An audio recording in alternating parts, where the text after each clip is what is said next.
नमस्कार, मैं हूं आशीष वर्मा।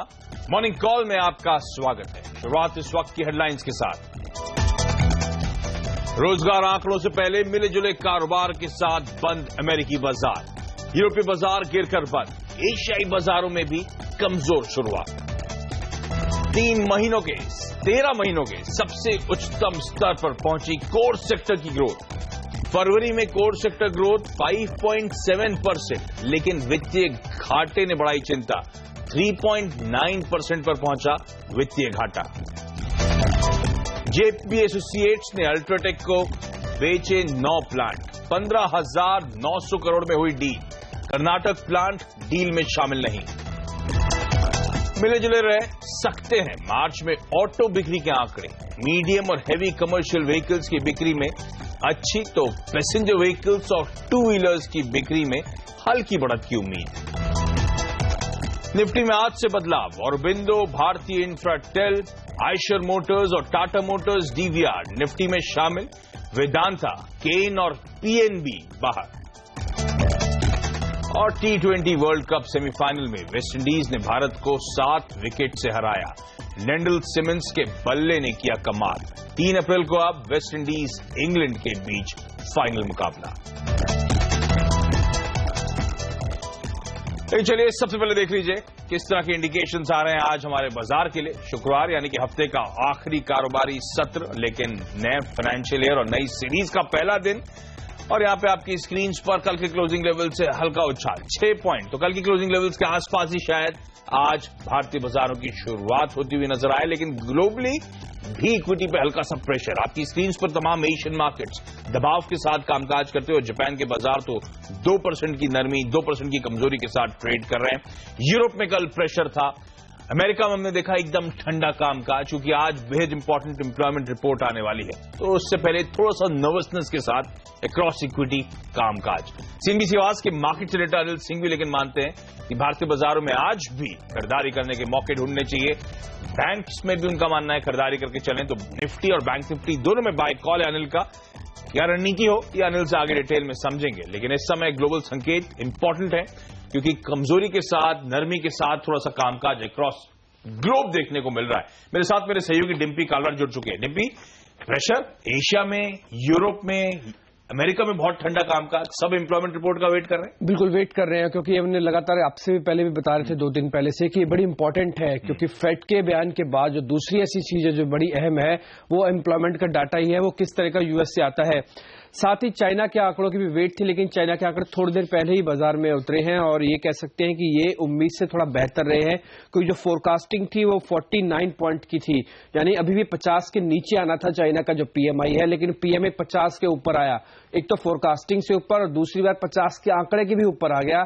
ये बड़ा इंटरेस्टिंग है और आज जो हो सकता है चाइनीज मार्केट के साथ साथ आपको दूसरे बाजार भी वापस प्रोपेल होते हुए दिखे, बढ़ते हुए दिखे।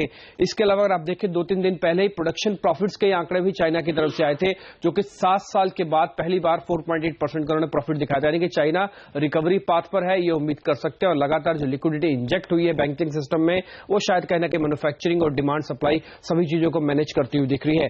इसके अलावा वापस अगर आप यूएस पे ही लौटेंगे तो वहां पे कल कुछ हद तक प्रॉफिट बुकिंग हुई है टेक्निकल शेयर्स के अंदर, तकनीकी शेयर्स के अंदर, और कच्चे तेल पूरी तरह से एक दायरे में ही कामकाज करता हुआ दिखा। वो भी इनफैक्ट वेट कर रहा है कि एम्प्लॉयमेंट के डाटा किस तरह से आते हैं, और आज चाइना के जो डाटा है उसका इंपैक्ट भी यूएस मार्केट तक पहुंचेगा। यूरोप में भी इसका इंपैक्ट जरूर आपको आता हुआ दिखेगा। कंस्ट्रक्शन स्पेंडिंग के आंकड़े ही आज आ जाएंगे।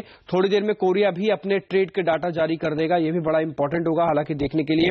लेकिन अगर कुल मिला के यूरोप की स्थिति देखें, थोड़ी नाजुक इसलिए है क्योंकि इन्फ्लेशनरी प्रेशर में कोई दम नहीं दिख रहा, अभी वहां पर डिफ्लेशन की स्थिति बनी हुई है और काफी हद तक कम्युनिटी की तरफ से जो प्रेशर है वो अभी भी बरकरार है। ओके, तो आज शाम को सबसे इंपॉर्टेंट डेटा पॉइंट आएगा वो जेनेट येलेन के भाषण के बाद जो अमेरिका की मासिक एम्प्लॉयमेंट रिपोर्ट आती है, वो आज जारी होने वाली, तो सबकी नजरें वहां पे होने वाली हैं और उससे पहले थोड़ा सा नर्वसनेस के साथ कामकाज। लेकिन आपको याद होगा कल भारतीय बाजार में मार्च सीरीज की एक्सपायरी का दिन था और दिन भर मोटा मोटी हम हरे निशान के साथ कामकाज कर रहे थे। 1/4% के आसपास की बढ़त थी, लेकिन आमतौर पर जैसे होता है एक्सपायरी रिलेटेड मूव्स आखिरी 1-1.5 घंटे 2 घंटे में आते हैं, तो कल दोपहर 2 बजे के आसपास ऐसे ही एक मूव आया। 77 मेरे ख्याल से 70 के लेवल्स थे, उसके बाद हम अचानक 60-65 पॉइंट झटक गए और एकदम से दबाव के साथ कामकाज करने लगे। वो तो आखिरी आधे घंटे में एक बार फिर से रिकवरी आई और फाइनली निफ्टी और सेंसेक्स में हमने एकदम एक सपाट क्लोजिंग होती हुई देखी है। आपकी स्क्रीन पर आएगा 7738 के लेवल्स पर कल निफ्टी की एक्सपायरी हुई। ब्रॉडर मार्केट्स में रिकवरी शार्प थी, तो मिड कैप स्मॉल कैप्स में खरीदारी हुई। आधे से 3/4% के आसपास का उछाल देखने को मिला और मार्केट ब्रेथ इसीलिए 1:1 के आसपास थी। फार्मा, आईटी, एफएमसीजी में खरीदारी, सरकारी, ये तीनों वो पॉकेट्स हैं जिनको हम आमतौर पर कहते हैं कि डिफेंसिव मानी जाने वाली पॉकेट थी, और इन तीनों पॉकेट्स में कल थोड़ी बहुत खरीदारी आई। सरकारी बैंक्स, मेटल्स और ऑयल एंड गैस ये कल प्रेशर के साथ बंद हुए। लेकिन कल का सबसे इंपॉर्टेंट हाईलाइट था एफआईआई की कैश मार्केट में खरीद का आंकड़ा। मैंने 2 बार चेक करा, जब मैंने पहले पढ़ा तो 4,500 करोड़ रुपए के आसपास, 4,050 करोड़ रुपए से ज्यादा की कल कैश मार्केट में बाइंग थी। तो आज का ट्रेडिंग सेशन कैसा रहेगा? अभी नई सीरीज की शुरुआत हो रही है और इस सीरीज की शुरुआत में ध्यान रखिए, अब मंगलवार को ही क्रेडिट पॉलिसी का अनाउंसमेंट, और बाजार अब बड़ा होपफुल हो चुका है क्रेडिट पॉलिसी को लेकर। उसके बाद नतीजों का सिलसिला शुरू होने वाला है, तो एक और इंपॉर्टेंट सीरीज हमारे सामने खड़ी हुई है। अब ये कैसे आज कामकाज होगा, ये पहला दिन कैसे होने वाला है।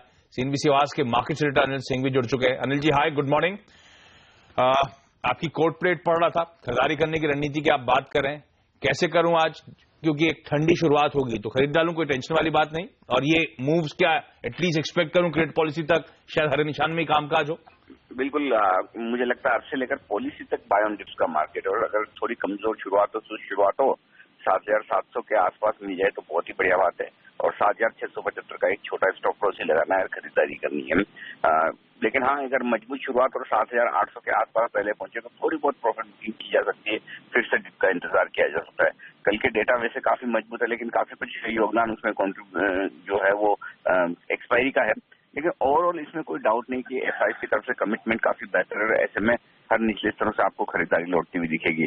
सीरीज की शुरुआत भी हम अच्छे नोट पर कर रहे हैं, और ऐसा लगता है कि अगले 1-2 ट्रेडिंग सेशन और बाजार ऊपर जाने के लिए तैयार होता हुआ दिख रहा है, तो कोई खास दिक्कत वाली बात नहीं। अब मिड कैप और स्मॉल कैप शेयरों में जो कल से तेजी शुरू हुई वो थोड़ी और आगे बढ़ती हुई दिखेगी, तो ट्रेडर्स को अब कैश मार्केट के स्टॉक्स में फोकस करना चाहिए। वहां अंडर परफॉर्मेंस हुई है मार्च के महीने की एंडिंग की वजह से, तो वहां पर अब अच्छे मौके बनते हुए दिखेंगे। बैंक निफ्टी में एक अच्छा ब्रेकआउट आया है 16,000 के स्टॉप लॉस के साथ, वहां पर भी तेजी में बने रहना चाहिए, खरीदारी करनी चाहिए। 16,400, 16,500 बैंक निफ्टी पर आता हुआ दिख रहा है। आज हफ्ते का आखिरी दिन है, एक ही चीज चाहिए, 7,715 जो पिछले हफ्ते की क्लोजिंग थी निफ्टी की, बस उसके ऊपर क्लोजिंग हो जाए। 5-10-15 पॉइंट नीचे भी बंद हो तो कोई दिक्कत नहीं, 7,715 के ऊपर क्लोजिंग होती, हफ्ते दर हफ्ते एक और पॉजिटिव क्लोजिंग, वो सेंटीमेंट बढ़ाने का काम करेगी। तो शुरुआत जब आपने बातचीत करी तो बड़ा डल साउंड कर रहे थे, कल मैच हारने से मूड बिगड़ गया क्या? कल हमारा दिन नहीं था एक्चुअली। ऐसा नहीं कि हम बहुत खराब खेले और मैच, लेकिन 9 बॉल्स पे कैच, और ये वही है कि टॉस हारना, बाकी सब ये हो ना, तो थोड़ा सा दिन हमारा नहीं था कल, और कुछ नहीं। चलिए, लेकिन बाजार के लिए मोमेंटम स्ट्रांग। ध्यान रखें, पूरे फाइनेंशियल ईयर में मार्च के महीने में एक बहुत स्मार्ट रिकवरी हमने आती हुई देखी है, और शायद अप्रैल की शुरुआत भी अच्छी होगी। अनिल मानते हैं निफ्टी, बैंक निफ्टी दोनों में खरीदारी करके चलें। एफआईसी खरीद के आंकड़े वाकई अब लगातार मजबूत होते हुए आपको नजर आ रहे हैं। लेकिन निफ्टी पे एक और स्ट्रैटेजी लेकर आए अब हमारे साथ manasjaiswal.com के मानस जायसवाल जोड़ रहे हैं। मानस हाय, गुड मॉर्निंग। क्या करूं सर, कितना अप मूव नजर आता है, क्या खरीदारी करके चलूं? देखिए, ओवरऑल ट्रेंड तो पॉजिटिव है। ये जरूर है कि कल हमें 200 दिनों के मूविंग एवरेज टेस्ट करने के बाद वहां पर थोड़ा सा प्रॉफिट बुकिंग देखने को मिला, बट मैं समझता हूँ कि जिस तरह हायर टॉप हायर बॉटम बन रहे हैं, फिलहाल के लिए तो हर गिरावट पे खरीदारी करने के मौके हैं। तो मैं समझता हूँ कि लॉन्ग पोजीशन बनानी चाहिए, 7690 का स्टॉप लॉस रखें, और जो टारगेट है वो करीब करीब 7850 का सेट करके चले। ओके, तो दोनों अनिल का भी मानना, मानस का भी मानना, निफ्टी में खरीदारी करने के मौके ढूंढने चाहिए, और मोटा मोटी टारगेट भी सेम है। 7800 अनिल का टारगेट, 7850 मानस मान के चल रहे हैं, और स्टॉप लॉसेस भी 7675, 7690 के जोन्स पे लगाने। तो कोई कंफ्यूजन नहीं, भारतीय बाजारों में अभी भी जो ट्रेंड है खरीदारी का वो कंटिन्यू होता हुआ। लेकिन मानस, कोई स्टॉक स्पेसिफिक आइडिया आज के लिए, ट्रेडिंग आइडियाज आज के लिए? देखिए, पहला स्टॉक तो टाटा पावर रहेगा, जहां पर हमने पिछले दिनों रिवर्सल के कुछ पैटर्न्स देखे थे। High top higher bottom stock ने बनाना शुरू किया, कल 63 का एक अहम रेजिस्टेंस को स्टॉक ने ब्रेक किया, तो मैं समझता हूँ यहाँ पर 67.50 के टारगेट तक करके चलनी चाहिए, और 63 का स्टॉप लॉस होना चाहिए। दूसरा स्टॉक जुबलेंट फूड का रहेगा, जहां पर 5-6 ट्रेडिंग सेशन देखिए तो 1250 एक अहम रेजिस्टेंस हो गया था, बट कल वो रेजिस्टेंस ब्रेक हुआ, वॉल्यूम देखने को मिले, तो 1340 के टारगेट सेट करें और 1250 के स्टॉप लॉस रखें। ओके, तो निफ्टी में खरीदारी करने की सलाह, साथ साथ जुबिलेंट फूडवर्क्स और Tata power companies of late अच्छी खासी एक्टिव होती हुई, और टाटा पावर मानस की टॉप बेट, इसमें भी आप खरीदारी करके चल सकते हैं। मानस, आपका धन्यवाद सुबह सुबह वक्त निकालने के लिए। और अब मेरे साथ मेरी सहयोगी पूजा त्रिपाठी जुड़ चुकी हैं, जिन्होंने कुछ और एक्सपर्ट से आज की ट्रेडिंग आइडियाज के लिए बातचीत करी है। पूजा, कौन सा आइडियाज निकल कर आए? जी, आज भी सबने खरीदारी करने की राय दी है। मोहित गाबा ने केपीआईटी टेक्नोलॉजीज में खरीदारी की राय दी है और अगले 2 से 3 दिनों में इसमें 5% से ज्यादा का रिटर्न देखने को मिल सकता है। 153 के लेवल्स देखने की उम्मीद की जा रही है। नीरव वखारिया ने बैंकिंग काउंटर इंडसइंड बैंक में खरीदारी की राय दी है और यहाँ भी इनका मानना है कि अच्छी तेजी देखने की उम्मीद है। 2 से 3 दिनों में 984 तक के लेवल्स देखने को मिल सकता है। 945 का स्टॉप लॉस लगाकर चलने की राय। और आखिर में AK प्रभाकर ने सीमेंट काउंटर्स रैमको सीमेंट में खरीदारी करने की राय दी है। 415 तक के लेवल्स देखने की उम्मीद की जा रही है। ओके, तो ये तमाम ट्रेडिंग आइडियाज आज के लिए आपकी स्क्रीन पर, और लगातार आपके नीचे जो स्क्रीन है उसके नीचे आपको लगातार ये ट्रेडिंग आइडियाज मिलते रहेंगे। प्लीज आप जब चाहें नोट डाउन कर सकते हैं। लेकिन आज कौन से टॉप 5 शेयर्स रहेंगे खबरों की वजह से फोकस में, जानते हैं मेरे सहयोगी हेमंत घई से, जो इस समय मेरे साथ स्टूडियोज में जुड़ चुके हैं। हेमंत, हाय, गुड मॉर्निंग। मॉर्निंग आशीष। आप रहने वाले स्टॉक, काफी सारे स्टॉक्स हैं, छोटी मझोली कंपनियां ज्यादा हैं। केसी इंटरनेशनल के ऊपर नजर रखिएगा, 836 करोड़ रुपए का एक ऑर्डर इन्होंने जीता है और इस स्टॉक में एक तेजी देखने को मिल सकती है। आईडीबीआई बैंक पर नजर रखिए, एक के बाद एक आप देखिए जो कंपनियां हैं वो एनएससी में अपनी हिस्सेदारी बेच रही हैं और आईडीबीआई ने भी करीब 9 लाख शेयर 2% के आसपास हिस्सेदारी बेची है एनएससी में। एलआईसी ने यह हिस्सेदारी खरीदी है। इसके अलावा अगर आप देखें तो जेपी एसोसिएट्स ने जिस तरह से अपने सीमेंट प्लांट अल्ट्राटेक को बेचे, कल देर शाम बाजार बंद होने के बाद उसकी घोषणा हुई, आईडीबीआई को उससे भी फायदा है। तो 2 बड़ी खबरें जिसके चलते आईडीबीआई को फायदा होता हुआ दिखेगा। एमईपी इंफ्रा, एक और इंफ्रास्ट्रक्चर कंपनी जिसने नागपुर की जो 4 लेनिंग होने वाली है रोड, और उसकी ज्वाइंट वेंचर कंपनी जिसमें एमईपी इंफ्रा है, उसने ये प्रोजेक्ट जीता है, तो इस शेयर पर भी नजर रखिएगा। आईवीआरसीएल, ये एक ऐसी इंफ्रास्ट्रक्चर कंपनी है जिसके लिए काफी खराब दिन है। कल का हमने देखा था दिन काफी कमजोरी भरा रहा था, क्योंकि विवेकानंद फ्लाईओवर जो कोलकाता में है वो अचानक से कोलैप्स हो गया था और उसके बाद अब एफआईआर लॉन्च हुई है कंपनी के ऊपर और कोलकाता के ऑफिस को शट डाउन करना पड़ा है। तो इस शेयर में आज भी एक दूसरे दिन लगातार प्रेशर देखने को मिल सकता है। हालांकि छोटी टिकट साइज का शेयर है, लेकिन नजर रखिएगा आज ऑटो कंपनियों पर इनका दिन आज हो सकता है। अच्छे नंबर्स पेश करने वाली हैं तमाम ऑटो कंपनियां, हीरो मोटो, बजाज ऑटो, टीवीएस, मारुति और कई ऐसी ऑटो कंपनियां, अशोक लेलैंड जैसी, टीवीएस मोटर जैसी, जो 52 हफ्तों के उच्चतम स्तर पर इस समय खड़ी है। तो ऑटो नंबर्स और ऑटो एंसिलरी स्टॉक्स पर भी फिर नजर होनी चाहिए। तो ये तमाम वो पॉकेट्स हैं, तमाम वो स्टॉक्स हैं जो आज ट्रेड में शायद हरकत में रहे, खबरों की वजह से इन पे आप नजर बनाए रखिए। लेकिन आज पूरा सीमेंट पैक, खासतौर पे जेपी ग्रुप कंपनीज, खासतौर पे अल्ट्राटेक आज ट्रेड में फोकस में रहेगा, क्योंकि जेपी एसोसिएट्स ने अल्ट्राटेक को 9 प्लांट्स बेचे हैं, जो हेमंत भी हाईलाइट कर रहे थे। ये डील 15,900 करोड़ रुपए में हुई है। हालांकि इस डील में कर्नाटक के प्लांट को शामिल नहीं किया गया है। कर्ज कम करने के लिए जेपी एसोसिएट्स ने अल्ट्राटेक को सीमेंट प्लांट बेचे हैं। आपको बता दें कि जेपी एसोसिएट्स पर 70,000 करोड़ रुपए का कर्ज है। चलिए यहां पे एक छोटा सा ब्रेक के बाद कमोडिटी मार्केट पे फोकस करेंगे। ध्यान रखें आज एक बैंक हॉलिडे है और साथ साथ करेंसी मार्केट्स बंद है, तो कमोडिटीज पे फोकस इस ब्रेक के बाद।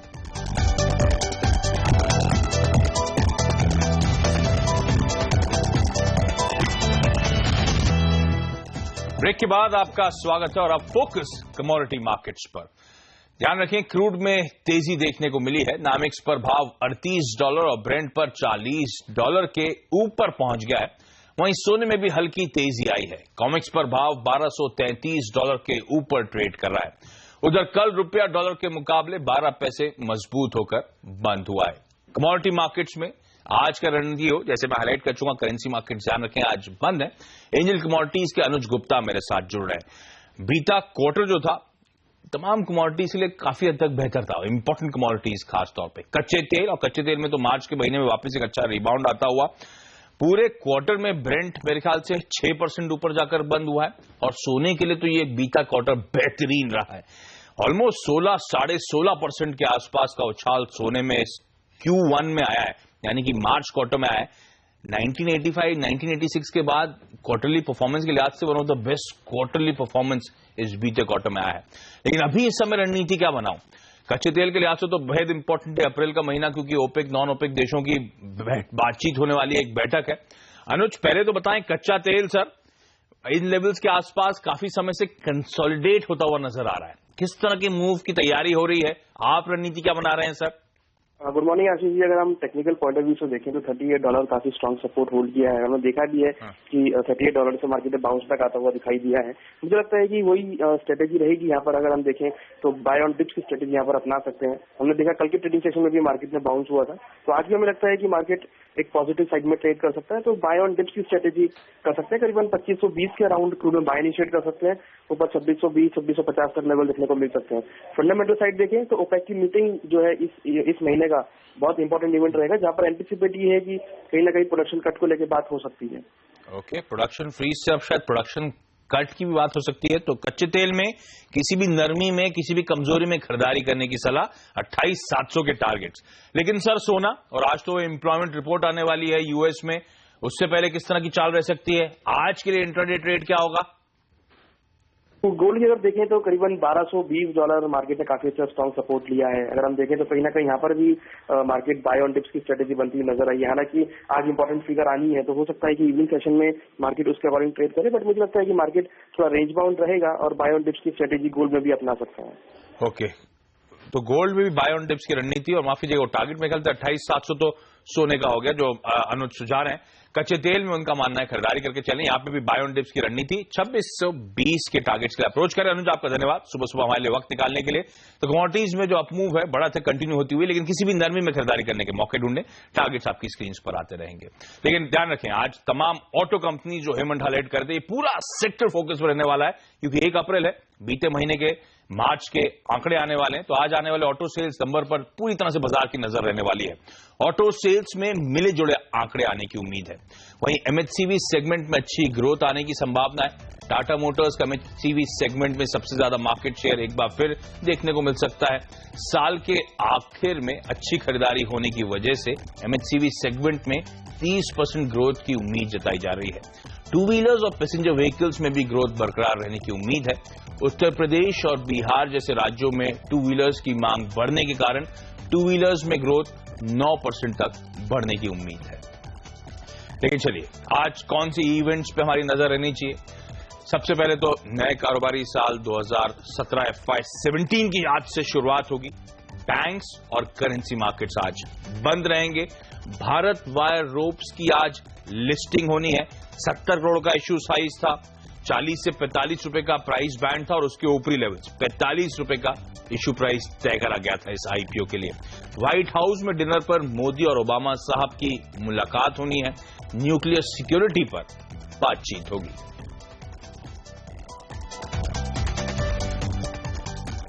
और आज से कई सारे बदलाव होने हैं। नए फाइनेंशियल ईयर की शुरुआत हो रही है, और अप्रैल से क्या क्या बदलेगा, क्या नया है, आइए आपको दिखा दें। नए घर खरीदारों के लिए अतिरिक्त टैक्स छूट आज से लागू होगी। बंद पड़े पीएफ खातों पर मिलेगा आपको ब्याज। PPF, NFS, NPS, Sukanya Samriddhi scheme, किसान विकास पत्र पर आपको अब कम ब्याज इस फाइनेंशियल ईयर से मिलेगा। एनपीएस स्कीम से ऑनलाइन एग्जिट अब संभव होगा। ब्रांडेड कपड़े और आर्टिफिशियल ज्वेलरी आज से महंगी होने जा रही है। अप्रैल के दूसरे हफ्ते से रेल टिकट फोन कॉल पर कैंसिल हो सकेंगे। तो आज से नहीं, लेकिन इस महीने के दूसरे वीक ऑनवर्ड्स ये बदलाव होगा। इंडिगो की टिकट कैंसिल कराने पर 2,250 रुपए भरना पड़ेगा। बिहार में शराब पर बैन आज से लागू होगा। यहां पे एक छोटा सा ब्रेक लूंगा अब मैं। ब्रेक के बाद एक क्विक मार्केट अपडेट लेकर आएंगे।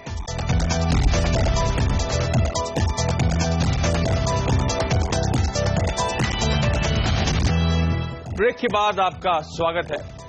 आज इस नई सीरीज की शुरुआत होनी है, नए फाइनेंशियल ईयर की शुरुआत होनी है, और अब एसजीएक्स निफ्टी आपको हल्के लाल निशान में कामकाज करता हुआ नजर आएगा। जब हमने कार्यक्रम की शुरुआत करी तो ध्यान रखें, इंडिकेशंस थे कि शायद हल्के हरे निशान के साथ शुरुआत होगी, लेकिन एशिया में आज हम देख रहे हैं कमजोरी गहराती हुई।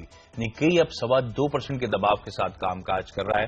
शंघाई के मार्केट्स अच्छे पीएमआई आंकड़े के बावजूद लाल निशान में ट्रेड कर रहे हैं, और अक्रॉस एशिया आज कमजोरी का आलम है। दरअसल न सिर्फ एशिया, यूरोप और यूएस में भी हमने देखा ठंडा कामकाज, प्रेशर में कामकाज, क्योंकि आज यूएस में एम्प्लॉयमेंट रिपोर्ट आनी है, और उससे पहले कहा जा रहा है थोड़ा सा नर्वसनेस के साथ कामकाज।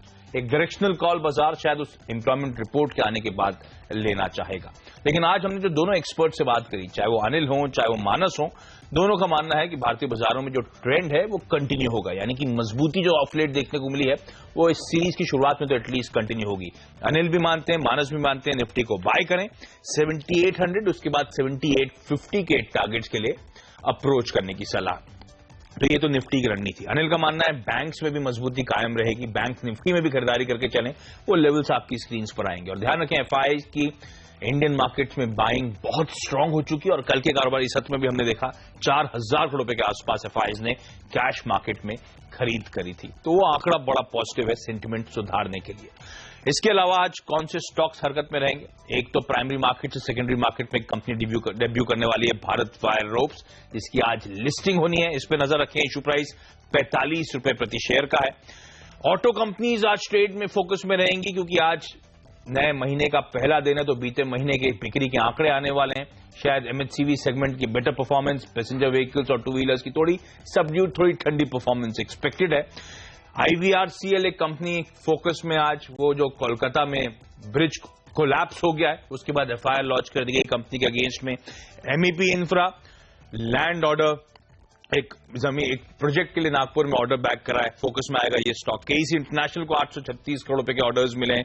IDBI बैंक NSE में 2% हिस्सेदारी बेच दी है इसने LIC को। ये तमाम कंपनीज के लिए पॉजिटिव खबरें, वो आपकी स्क्रीन पर एक क्विक रैप अप। लेकिन न्यूक्लियर सिक्योरिटी समिट में शिरकत करने के लिए प्रधानमंत्री नरेंद्र मोदी अमेरिका पहुंच गए हैं। इस समिट में दुनिया को परमाणु हथियारों से खतरा पर पीएम मोदी अपनी राय रखेंगे। वो पहली बार परमाणु समिट में शिरकत करेंगे। आज अमेरिकी राष्ट्रपति बराक ओबामा से भी नरेंद्र मोदी मुलाकात करेंगे। 2 दिन के समिट में दुनिया भर से 50 से ज्यादा विश्व नेता शामिल हो रहे हैं। परमाणु हथियारों से दुनिया पर मंडरा रहे खतरे पर समिट में मंथन होगा। अमेरिका के बाद मोदी 2 दिन के दौरे पर सऊदी अरब भी जाएंगे। चलिए आपको बता दूं, CNBC आवाज पर जल्द शुरू होने वाला है एडवाइजरी का सबसे बड़ा महासंग्राम। देखिए मार्केट एक्सपर्ट्स के इस महामुकाबले में कौन होगा प्रो एडवाइजरी चैंपियनशिप सीजन 1 का विजेता, किससे मिलेगा इंडिया के बेस्ट एनालिस्ट का खिताब। जानने के लिए डाउनलोड करें advisorymonday.com मोबाइल ऐप। अब आपके पास भी मौका है 8 लाख रुपए तक के इनाम जीतने का। जानने के लिए advisorymonday.com मोबाइल ऐप डाउनलोड करें। दर्शकों को रजिस्टर करने के लिए इससे भी रजिस्ट्रेशन नंबर की जरूरत नहीं। लेकिन चलिए मॉर्निंग कॉल में एक छोटे से ब्रेक का वक्त हो चुका है। ब्रेक के बाद हेमंत और डिम्पी आपके लेकर आएंगे स्टॉक 2020। नमस्कार।